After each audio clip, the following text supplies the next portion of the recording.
तमाम अफवाहों के बीच आरएनटी के प्रधानाचार्य डॉक्टर विपिन जी माथुर साहब हमारे साथ हैं। आप बताएं कि क्या स्थिति में है अभी। देखिए, जैसा आपको पता है कि उसके जांघ में चाकू के वार से उसकी जो फेमोरल आर्टरी है उसके अंदर इंजरी हो गई थी और हमारे डॉक्टर्स ने यहाँ पर पूरी मेहनत से उसको रिवाइव किया और उसका ऑपरेशन भी हुआ कल और ऑपरेशन सक्सेसफुल हुआ। उसके बाद में वो आईसीयू के अंदर रिकवर कर रहा है। पूरी रात उसकी स्टेबल निकली और मैं आपके माध्यम से ये कहना चाहूँगा, जैसा आपने भी कहा कि कई तरह की अफवाहें चैनल्स में चल रही है, लोगों के बीच के अंदर ये प्रचलित है, ऐसा बिल्कुल नहीं है। बच्चे की हालत स्थिर है और वो जैसे अफवाह चल रही थी कि वो ब्रेन डेड हो चुका है या कुछ इस तरह की बात, हमारे न्यूरोलॉजिस्ट उस पर लगातार निगाह रखे हुए हैं और बच्चे के ब्रेन स्टेम के फंक्शंस ठीक काम कर रहे हैं। आज जैसे भी भली वो वेंटिलेटर के ऊपर है पर उसकी खुद की भी सांस का एफर्ट है। वेंटिलेटर तो उसको असिस्ट करने के लिए लगाया गया है कि अभी सांस का एफर्ट पर्याप्त नहीं है तो वेंटिलेटर के थ्रू जो है वो उसको जब तक कि उसका सांस का वापस अपना पूरा पर्याप्त नहीं हो तब तक वेंटिलेटर उसको असिस्ट कर रहा है। वो जीवन रक्षक प्रणाली है।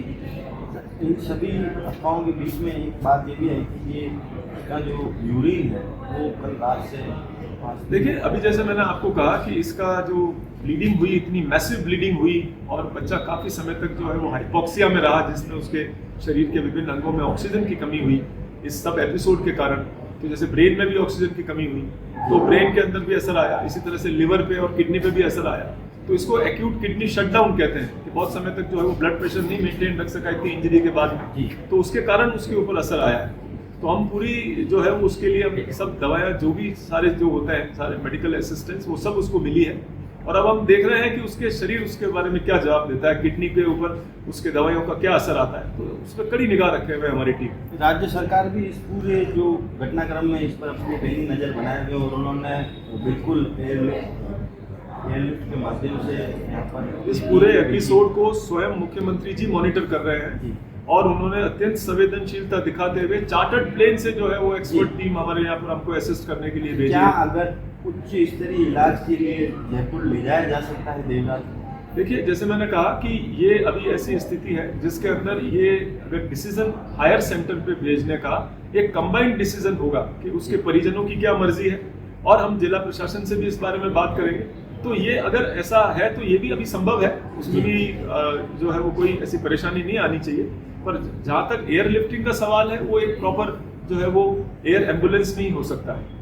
जी चैनल के माध्यम से आम जन से, आम शहरवासी जो कि डरा हुआ है, भयभीत है, क्या अपील करना चाहते हैं और इन अफवाहों जो अफवाह फैला रहे उन लोगों पर क्या कहना? देखिए, मैं आपके माध्यम से अभी यही कहना चाहता हूँ कि छोटे बच्चे देवराज की हालत अभी स्थिर है।